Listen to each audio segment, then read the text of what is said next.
Hello બારડોલીની public, હું આવી ગયો છું મુડીટ પેલેસ સ્વરાજ આશ્રમ ગ્રાઉન્ડ. મુડીટ પેલેસની અંદર માં બ્રહ્માણી પતંગ ભંડાર. મિત્રો તમે પણ આવી જ જજો, હું પણ આવી જ ગયેલો છું. અને અમારી બે શાખા છે, શોપ નંબર 16 અને શોપ નંબર 22, માં બ્રહ્માણી પતંગ ભંડાર અને મહાકાલ ભંડાર.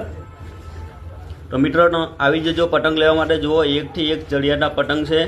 મિત્રો તમને જે કોઈ આ વિડીયો મારો લઈને આવશે તો એને સ્પેશિયલ ડિસ્કાઉન્ટ આપવામાં આવશે. અમારી પાસે બધા જ પતંગ છે, પિચરકના છે, તિરંગા છે, જો બ્લેક કલરના છે, ખંભાટી મોટા મોટા પતંગ છે. તો મિત્રો તમે આવી જ જજો. જે કોઈ મારો વિડીયો લઈને આવશે એને 10% ડિસ્કાઉન્ટ આપવામાં આવશે. મિત્રો તો આ વિડીયો જોઈ લો, તમને પતંગ આમાં જોઈ લો, તમને પસંદ આવે તો આગળ વધારજો વિડીયો અને મારી ચેનલને ફોલો કરજો. મિત્રો જો પિચરકના પતંગ પણ છે અને આ પીપોડા પણ છે ભાઈ વગાડવા માટે. આવી જ જજો ભાઈ મિત્રો. ચાલો તો જય માતાજી ભાઈ મિત્રો.